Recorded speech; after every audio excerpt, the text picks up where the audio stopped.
Hermanos que nos ven por el video, buenas noches, tengan todos, sean bendecidos.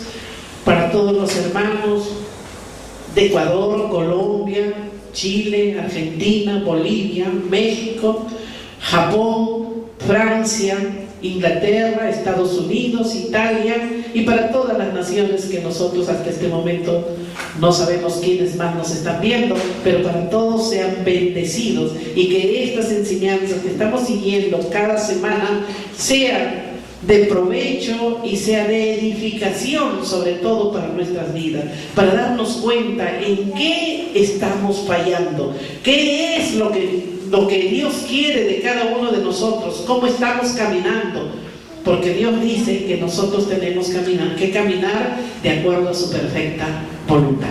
Que Dios les bendiga, hermanos, y continuamos esta noche estamos en las cartas a las 7 iglesias de Apocalipsis. Hoy día nos toca el mensaje a la iglesia de Sardis. Amén. La iglesia de Sardis, o Sardes como se llamaba, era una ciudad situada a más de 53 kilómetros al suroeste de Tiatira. Esta ciudad está hoy en ruinas. Solo queda un pequeño pueblito que se llama Sar, S-A-R-T, Sar, que está al lado de las viejas ruinas, ¿no? Todavía algo le recuerdo ahí. La ciudad de Sardis se encontraba en un saliente del monte Temol. Estaba muy alto, estaba en por decir, en un monte, en la parte más alta, en la que nadie podía escalar, no podía subir, ¿no? Y ellos se encontraban tan seguros que pensaban que nadie podía llegar hasta allí. Sin embargo, habían salientes como una especie de piedras, digamos, ¿no? Que después las usaron para caerles de sorpresa a los de la iglesia de Sardes. Temol, dice, ¿no? Estaba en una llanura, estaba en una llanura al lado, cerca, y desde ella dice que se dominaba el valle del Hermo, porque corre el río Pactol, llamado también Portaoro. Se cree que le pusieron este nombre a este río de Portaoro porque en sus aguas dice que arrastraba pepitas de oro de las ricas minas de oro que estaban en el subsuelo de aquel río, que justamente estaba en Sardis, ¿no? que atravesaba todo eso. Fue capital del reino lidio, especialmente era próspera bajo el reinado de Creso, ¿no? Así como se pronuncia, 560 años antes de Cristo. La riqueza de este rey llegó a ser, dice, tan grande, era tan grande esta riqueza que él tenía, y que la consideraban extremadamente rica, dice, ¿no? Extremadamente rica la consideraban la riqueza de este Creso. Esta ciudad, dice, estaba construida sobre una colina y ellos creían que nadie podía hacerles nada, pero en el año 549 a.C. fue tomada por Ciro el Grande, el que menciona la Biblia, del cual nos habla de Ciro el Grande, quien aprovechó una quebrada pequeña y él tomó a unos escaladores buenos que subieron a la ciudad de noche sin que ellos se dieran cuenta. Que hermanos, nosotros no podemos estar seguros con nada de lo que creemos, que ya nadie nos puede tocar porque estamos en un lugar seguro. Y esto es lo que tenía Sardes, ¿no? Decía, no, acá nadie puede subir porque estamos tan altos, en una colina tan alta que no hay forma de que nadie suba. Sin embargo, ellos se confiaron demasiado, y lo poquito que ellos no se dieron cuenta, tal vez en una forma disimulada, llegaron a escalar, y Ciro el Grande tomó la ciudad por sorpresa. Después de 3 siglos, dice, de su oscura historia, fue tomada nuevamente por sorpresa por Antíoco III el Grande en el año 218 a.C. Fue haciéndose más importante bajo el dominio de Roma. aunque la fundación de Pérgamo le fue restando importancia. Hemos visto la semana pasada la iglesia de Pérgamo, ¿no?, que estaba al ladito nomás de Sardis. Y en el año 17 después de Cristo fue destruida casi totalmente por un violento terremoto. Y en el año 26 o 27 nuevamente se levantó. Ahí fue reconstruida por el emperador Tiberio, quien allí levantó el templo a Livia, que era la madre de Tiberio, ¿no? Se conoce por historia, ¿verdad?, quién fue Tiberio, el emperador, ¿no? ¿Recuerdan ustedes?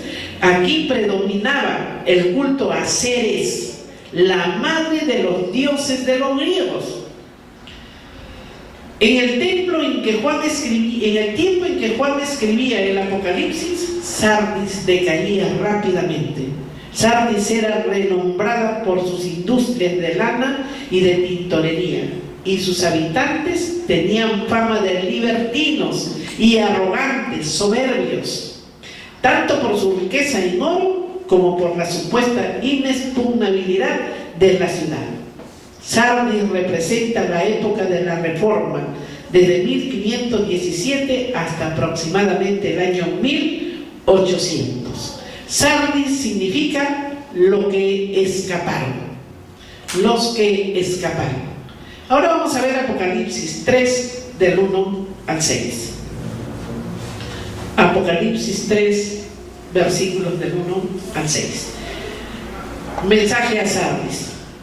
Escribe el ángel de la iglesia en Sardis, el que tiene los 7 espíritus de Dios y las 7 estrellas, dice esto: yo conozco tus obras, que tienes nombre de que vives y estás muerto.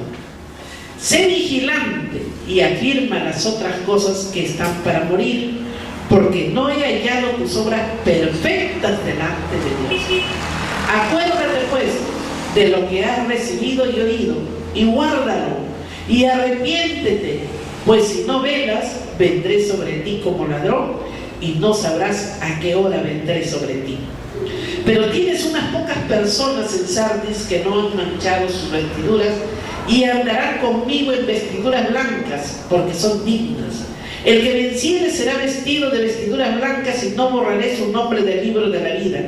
Y confesaré su nombre delante de mi Padre y delante de sus ángeles. El que tiene oído, oiga lo que el Espíritu dice a las iglesias.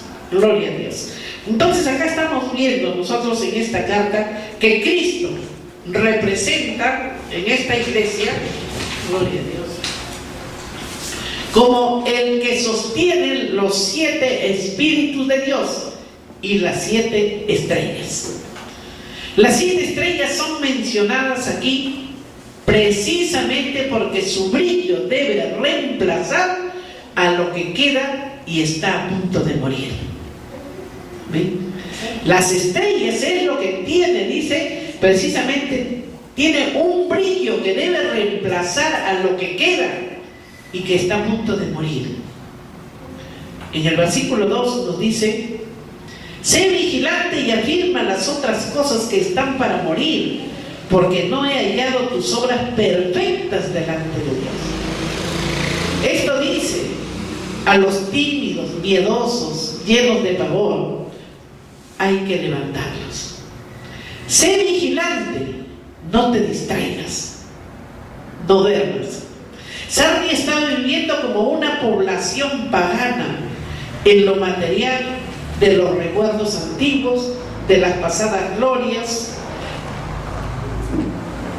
de la rutina, de las rutinas religiosas, de unas estructuras que distorsionaban la forma de vida que Dios deseaba, o que Dios esperaba, o que Dios ha establecido. Una forma de vida. Sardis llevaba esa vida desordenada. Exteriormente no parecía nada, dice. Exteriormente era como que nada se le reprochaba, aparentaba. Era una iglesia pacífica, con la paz propia de los comentarios. Gozaba de una buena reputación que no merecía. O sea que era una iglesia hipócrita. Era una iglesia que aparentaba lo que no era. Y eso mismo se está viviendo hoy en día, ¿no? Hay iglesias que parece que están llevando una vida santa, que están llevando una vida intachable y que tal vez desde afuera uno quisiera ser como ellos, pero interiormente no era lo que ellos aparentaban, ¿no? Tenían una reputación que ellos no merecían, dice. Pero como a Dios no se le oculta nada, porque todo lo ve, todo lo sabe, no se puede ocultar el estado de la iglesia. Y por eso puede decirse sin temor a equivocarse: Dios sabe que la iglesia es viva y que grupos es solo la apariencia de la iglesia, de acuerdo a lo que nosotros vivimos. Él sabe cómo somos, Él sabe qué aparentamos y Él sabe qué vivimos. ¿Qué es lo que vive realmente y qué es lo que solamente aparenta tener vida? Muchos se dicen ser cristianos, miembros de una iglesia, tal vez por haber hecho o dicho la oración de decisión, pero sin un arrepentimiento. Oración sin saber lo que se dice o se hace no son más que aquellos de quienes escribió Pablo. Podemos ver en 2 de Timoteo 3:5. 2 de Timoteo 3:5.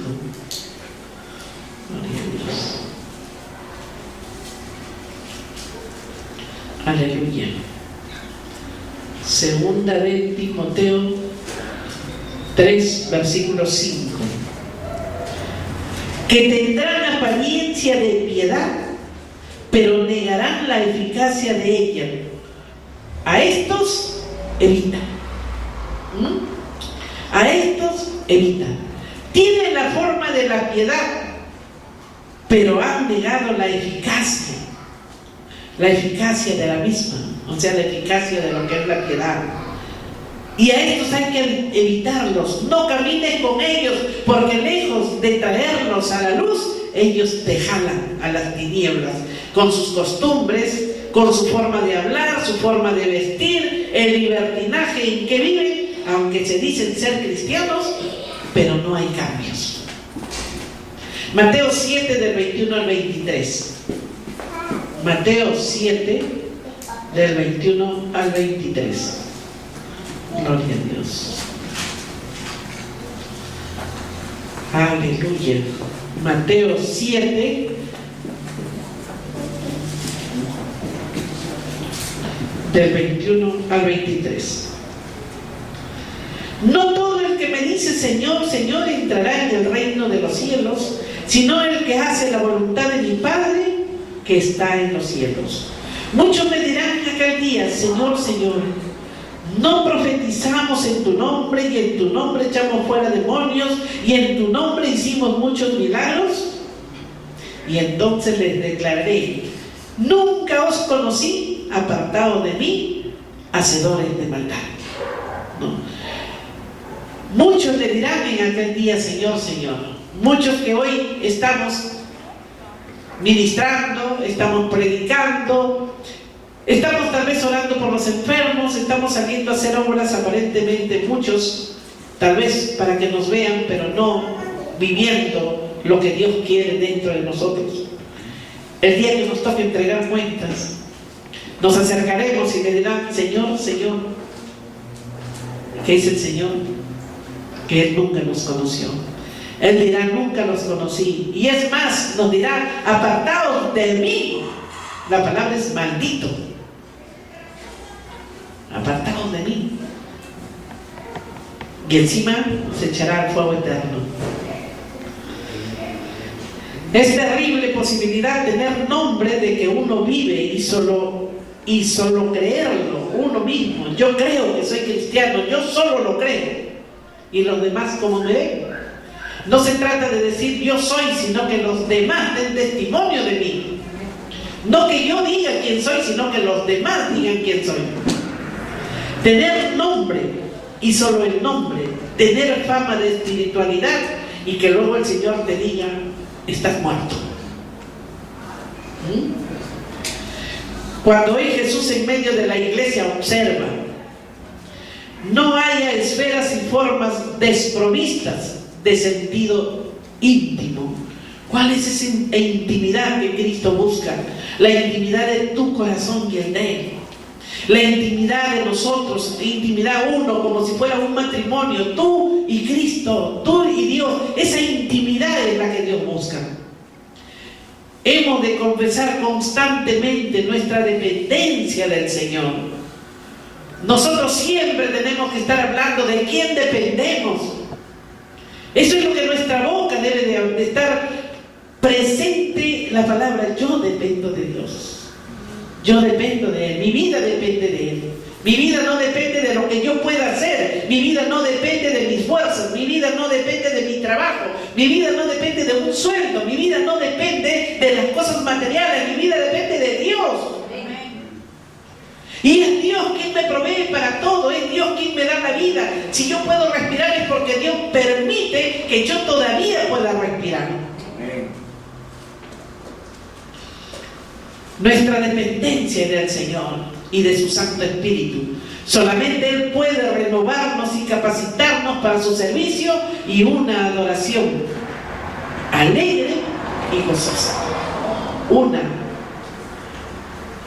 adoración es lo que Dios pide, adorarle. Pero una adoración en espíritu y en verdad, no de labios para afuera. No decir, sí Señor, yo te adoro, sí Señor, yo te alabo, sí Señor, te bendigo, pero después doy media vuelta y estoy hablando palabras mal dichas que no me edifican ni a mí, ni mucho menos de quién esté yo hablando. Vemos la exhortación que hace aquí en el versículo 2. Exhorta el Señor diciendo, sé vigilante, hazte vigilante. Nos habla en dos presentes, el primero en imperativo y el segundo en participio. Ponte en vela, sé vigilante, ponte en vela, despierta. Así como la ciudad había sido tomada por sorpresa en dos ocasiones por no estar velando, sus defensores no estaban velando. Así también la iglesia de Sardis estaba a merced de Satanás por falta general de vigilancia. ¿Cómo estamos nosotros, iglesia? Nosotros somos la iglesia. Cada uno de nosotros somos iglesia. No son las cuatro paredes ni la denominación de la iglesia. Somos nosotros. ¿Cómo estamos vigilando? ¿Cómo estamos cuidando el templo del Espíritu Santo? ¿Estamos orando? ¿Estamos vigilando para cuando venga la tentación, para cuando venga el enemigo con una idea, con un dardo, tú ya estás lista con el escudo para retenerlo? La palabra, llénate de la palabra para que puedas usar las vestiduras, las armaduras de las cuales nos hablan las Escrituras. Gloria a Dios. Sé vigilante. Afirma las otras cosas que están para morir, literalmente dice, ¿no? Afirma las otras cosas que están para morir. Aleluya. Lo que quedaba como las formas, las estructuras, las personas, las instituciones organizadas, la religión misma, estaban a punto de morir por falta de espiritualidad. O sea, vivían en la carne únicamente. Vivían en la carne y se movían por emociones y por lo que cada uno desea, como ahora vemos en el mundo. El mundo desea y se esfuerza. Y se esfuerza por querer obtener y tener, ¿no?, lo que desea. Pero tu espíritu, ¿cómo está tu espíritu y tu corazón? Si la palabra dice que Dios nos entregó todo y todo es todo y todo está dentro de ti, entonces cree. Tú crees solamente. Porque la palabra te te dice, pide, se te dará, busca, llama y se te abrirá. Entonces tú pide, pero pide creyendo que lo que ya has pedido lo tienes. Amén. Entonces nosotros tenemos que tener esa fe, esa creencia, esa espiritualidad. No debemos dejarla morir, hermanos. No podemos solamente tener la espiritualidad para venir a orar en el momento que creemos que estamos en comunión con Dios, o en el momento que deseamos, y después nos olvidamos para vivir la angustia y el dolor de las circunstancias que estamos viviendo. Tus circunstancias no te pueden apartar del lado de Dios. Tus circunstancias no pueden matar tu espiritualidad. Tus circunstancias, al contrario, es cuando más te tienes que coger de la mano de Dios y avanzar con Él y saber que Él está contigo y saber que Él nunca te va a dejar a que tú caigas o mueras, sino al contrario, Él te va a levantar. El Señor expresa el motivo. El Señor expresa el motivo. Porque no he hallado tus obras perfectas delante de Dios, le dice. Porque no he hallado tus obras cumplidas o perfectas delante de Dios. Había ahí obras, sí, pero estaban vacías de contenido interior, como de fe, amor, servicio, esperanza. Estaban falta de esfuerzo y necesitados de la fuerza de Dios. Si alguien se aparta del mal camino, pero obra el bien, no hace su obra perfecta y no es declarado como bendecido. Yo soy bueno, yo no voy a la iglesia todos los domingos, pero yo creo en Dios, yo le creo a Dios. ¿Tú le crees a Dios o crees en Dios? Si tú crees en Dios, hasta Satanás cree en Dios, pero le crees a Dios. ¿Y tus obras que estás haciendo, cómo las haces? No, yo las hago porque yo soy bueno, yo no he hecho mal a nadie. Esas no son las respuestas que el mundo nos da siempre. No, yo no he hecho mal a nadie, yo soy bueno. Pero esas obras ante Dios no tienen importancia, porque están fuera de los principios de Él. Si alguien se aparta del mal camino, pero obra el bien, dice, o sea, hace bien, no hace su obra perfecta y no es declarado como bendecido.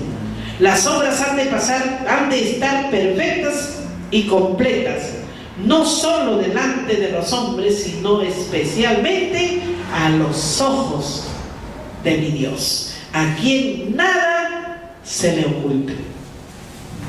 ¿Amén o no amén, hermanos? Todo lo que hacemos tiene que ser perfecto para Dios, no a los hombres. Que los hombres critiquen, que hablen, que digan lo que quieran, no interesa, pero para Dios, sí, debe ser perfecto ante los ojos de Dios.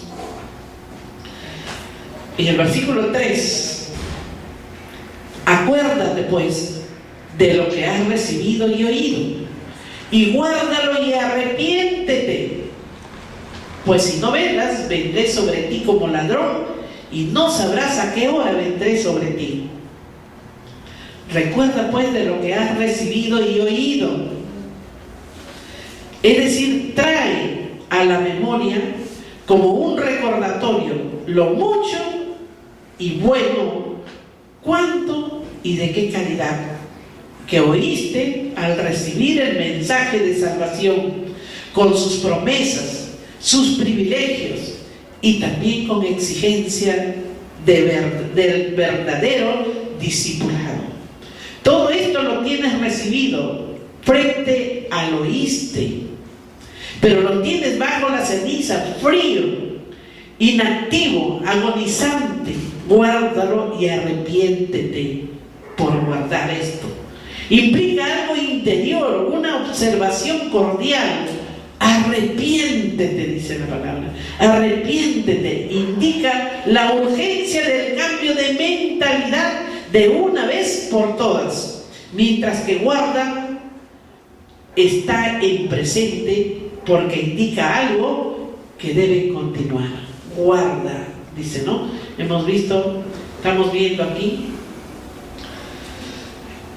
Acuérdate pues de lo que has recibido y oído, y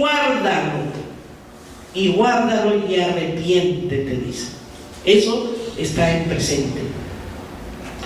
Pues si no velas, ¿no? Pues si no velas, vendré sobre ti como ladrón. Pues si no velas, vendré sobre ti como ladrón y no sabrás a qué hora vendré sobre ti. Si la iglesia no despierta y se mantiene en vela, el Señor vendrá de improviso, como lo indica la palabra, visitándola por sorpresa, sin que pueda percatarse de momento, como le había ocurrido a la ciudad en las dos ocasiones en que fue tomada por el enemigo. Aquí fue Sardis, ¿verdad? En dos ocasiones fue tomada, por Ciro el Grande y por Antíoco III. El versículo 4 te dice: pero tienes unas pocas personas en Sardis que no han manchado sus vestiduras y andarán conmigo en vestiduras blancas porque son dignas.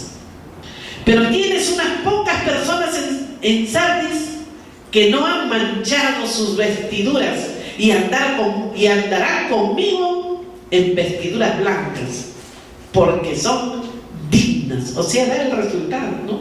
Porque son dignas. ¿Qué te dice Hechos 2:41? Hechos 2:41. Gloria a Dios. Aleluya. Hechos. Gloria a Dios. 2:41. Así que los que recibieron su palabra fueron bautizados y se añadieron aquel día 3,000 personas, ¿no? Los que creyeron, es decir, personas bien conocidas por su propio nombre. Gloria a Dios. Este grupito de fieles, de cristianos consecuentes con su profesión de fe, no habían manchado sus ropas. No habían sido infieles al Señor, contaminándose con la fornicación, la idolatría.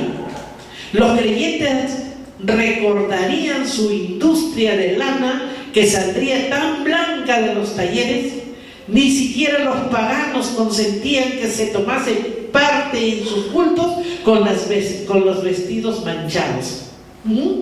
Hermanos, esto es un buen ejemplo para los hijos de Dios. Ni siquiera los paganos consentían, dice, que ninguno de los asistentes asistiera con un vestido manchado.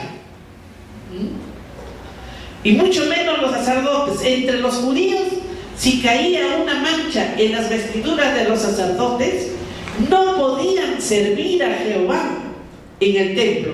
Si lo hacían, su ministerio era rechazado. La promesa que Cristo hace a estos fieles cristianos de Sardis es de carácter escatológico: y andarán conmigo vestidos de blanco. ¿En qué momento, hermanos, caminaremos con el Señor vestidos de blanco? Cuando ya estemos en su presencia, cuando ya estemos listos para el juicio, ¿verdad? No significa que sus obras hayan merecido estas vestiduras, sino porque por haber nacido de nuevo han sido blanqueadas por la sangre del Cordero y las han guardado limpias. Hermanos, por haber nacido de nuevo, las vestiduras que Dios nos ha puesto a nosotros son vestiduras blancas en el momento que tomamos la decisión de haber nacido de nuevo, de hacer la oración de fe, entender qué significa el nuevo nacimiento. ¿Saben, hermanos, que en la iglesia hay cantidad de hermanos que hicieron la oración de fe sin saber, como hemos visto anteriormente, sin saber lo que se decía, sin saber lo que ellos hacían? Sin embargo, repitieron únicamente, pero no tuvieron el nuevo nacimiento. ¿Por qué? Porque no hubo un arrepentimiento genuino de la vida pasada que habían llevado para emprender y comenzar la nueva vida en Cristo Jesús. Y por eso es que como no hay arrepentimiento, no hay el enamoramiento con Jesús, no hay el enamoramiento con Dios. Cuando uno está enamorado de alguien, hermanos, ¿qué hacemos? Corremos a buscar al enamorado. No, eso a los que hemos sido todavía años antes, hace poquito, ¿no? Corríamos detrás del enamorado, detrás del novio, ¿qué se llama? Hasta a escondidas de los padres, ¿no? En aquel en mis tiempos nos teníamos que esconder para vernos, ¿no? Pero lo hacíamos. Eso es lo que Dios quiere hoy en día y lo que Él busca. A eso Él llama el nuevo nacimiento, el buscar de Dios, el estar con Él, el arrepentirse de la vida pasada y comenzar a buscarle cada día en su palabra, y lo que encontramos que no está de acuerdo a nuestro caminar, desecharlo y llenarnos de la palabra. Por eso dice que el que no nace del agua y del Espíritu no podrá entrar al reino de los cielos. ¿Por qué? Pues, ¿cuál es el agua? El agua es su palabra, la que nos va a lavar, la que nos va limpiando a medida que la vamos estudiando.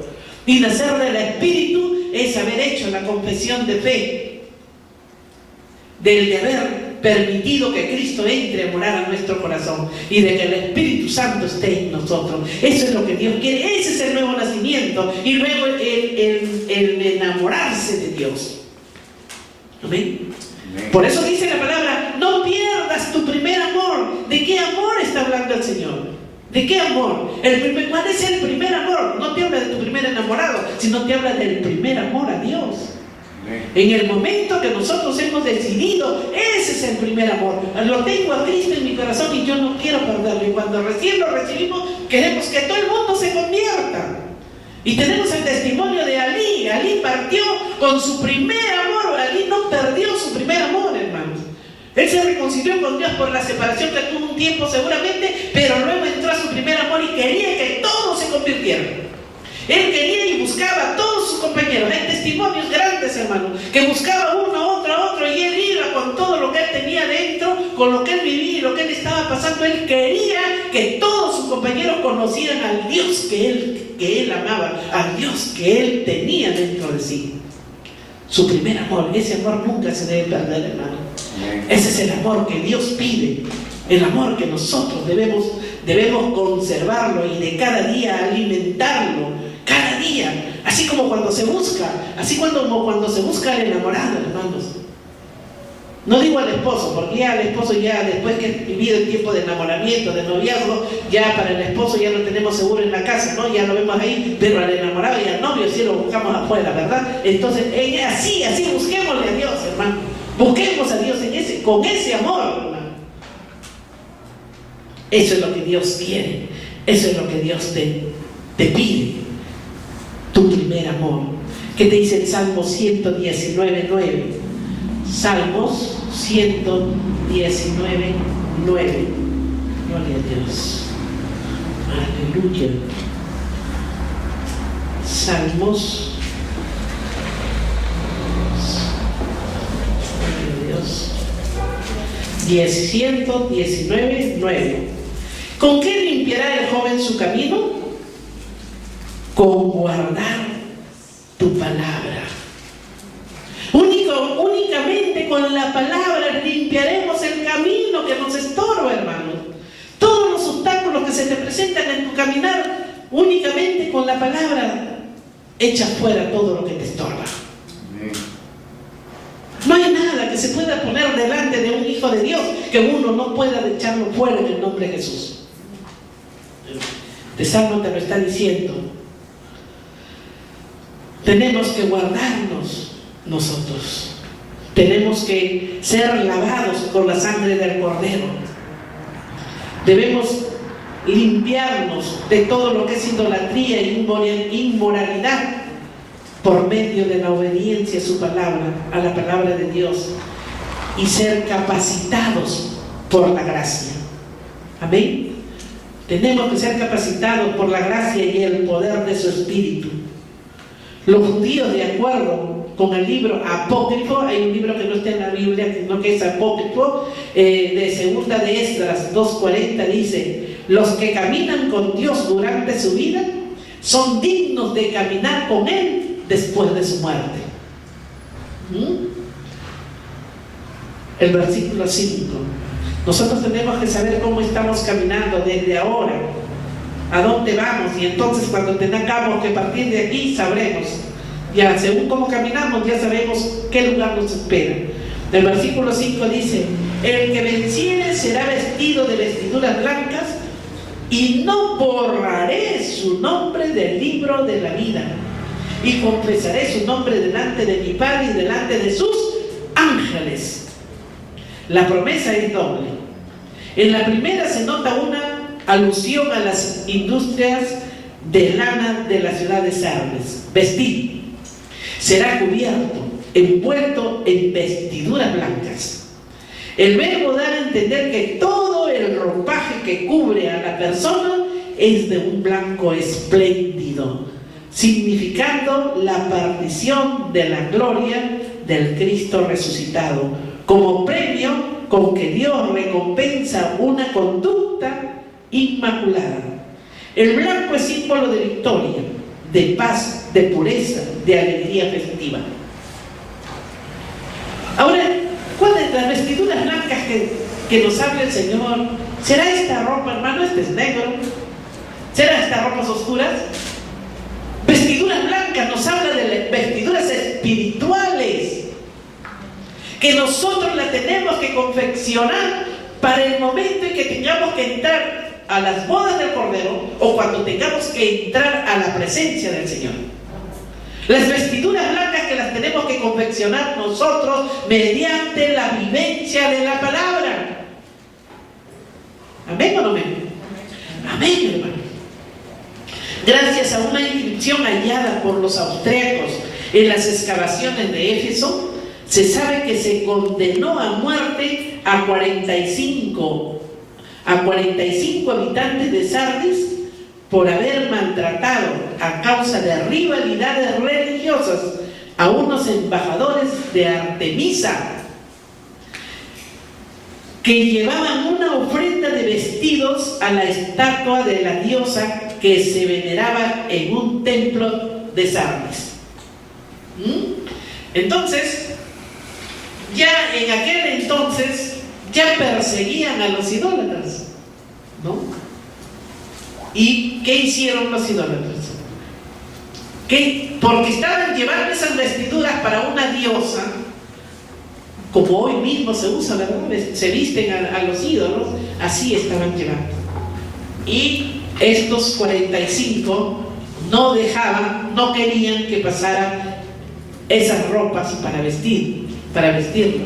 Sin embargo, la revancha fue que los mataron. Y han encontrado en las excavaciones a esos 45 personas muertas, ¿no? Dice: no borraré su nombre del libro de la vida, ¿no? El versículo 5. Y no borraré su nombre del libro de la vida. La promesa se halla primero en forma negativa: no borraré, y después en forma positiva: reconoceré y confesaré su nombre delante de mi Padre. Reconoceré, no borraré, requiere una explicación seria, equivocada y en gran error contrario al conjunto de la palabra de Dios. Deducir de aquí que los que han sido escritos o inscritos en el libro de la vida del Cordero pueden ser borrados de él y perder así la salvación adquirida. Esto es lo que más o menos nos da a entender la palabra, de acuerdo a los diferentes versículos que hemos visto y seguimos encontrando, ¿no? De que se puede perder la salvación. Pero exactamente no dice, no está confirmado, sí perderás la salvación, dice, sino que se deduce, ¿verdad? Se deduce de lo que dicen los versículos. ¿Debido a qué? Debido a los diferentes textos. Inclusive podemos ver en estos momentos en Éxodo 32, 33, ¿qué nos dice? Éxodo, versículos 32 y 33. Gloria a Dios. Éxodo 32, 32.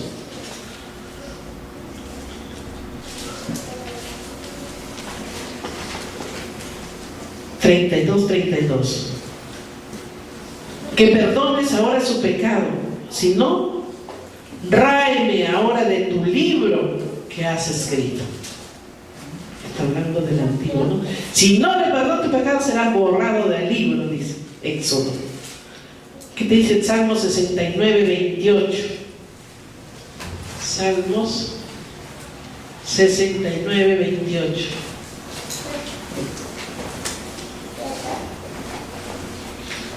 Sean raídos del libro de los vivientes y no sean escritos entre los justos. Sean borrados del libro de los vivientes. ¿Quiénes son los vivientes, hermanos? Todos los que están en la presencia de Dios, todos los que tienen la vida eterna. Entonces, acá nos están diciendo: sean borrados del libro de los vivientes y no sean escritos entre los justos. Isaías 4:3. Isaías 4, versículo 3. Y acontecerá que el que quedare en Sión y el que fuere dejado en Jerusalén será llamado santo. Todos los que en Jerusalén estén registrados entre los vivientes. Pero también lo podemos ver escatológicamente en Daniel 12:1. O sea, esto nos ha hablado lo que se decía en el antiguo en base a los profetas y al Salmo.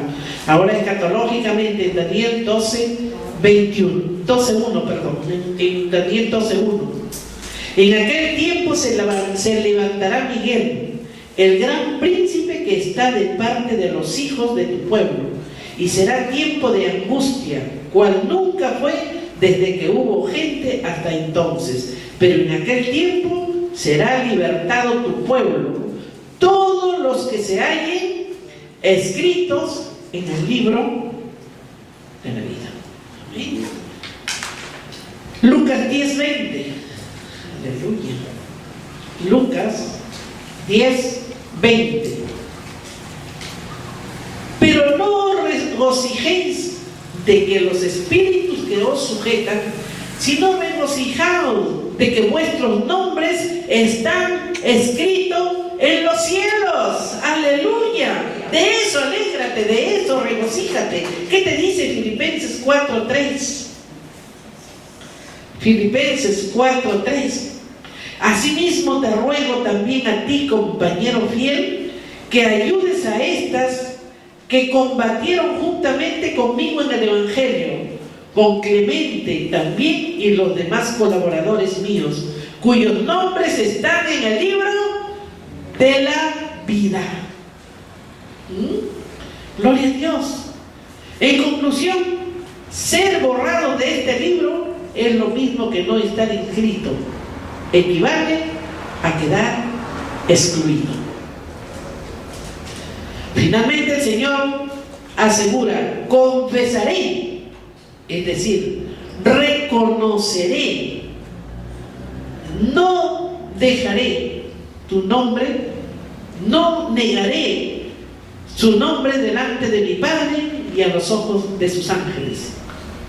Los nombres de los discípulos de la fe, de estos verdaderos discípulos, está hablando de estos verdaderos discípulos de este tiempo, del crucificado, no serán olvidados. Cristo los reconocerá delante de Dios Padre y de sus ángeles, como Él mismo prometió. Amén. Amén. Gloria a Dios, hermanos. Gloria a Dios. Esto es lo que Dios quiere de cada uno de nosotros. Las cartas que Él envió a las 7 iglesias son las que hoy mismo, en este tiempo, también se está viviendo igual que en las 7 iglesias del tiempo de Cristo.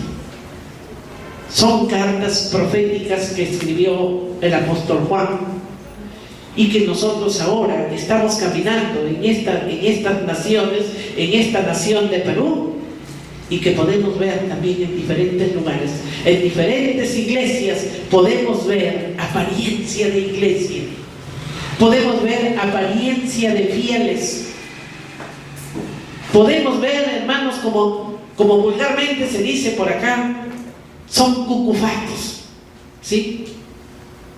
Pero por dentro su espiritualidad, ¿cómo está? Dios no quiere apariencias, Dios quiere autenticidad de cada uno de nosotros. Busca de Dios, sumérgete con Él, entrégate a Él, pídele la dirección de Dios, deja que Dios te hable, escucha la voz de Dios y vive como Él quiere que vivas, para que un día Él te reconozca delante del Padre y delante de sus ángeles. Amén, hermanos. Que Dios les bendiga y que esta enseñanza nos ayude a ser cada vez mejores.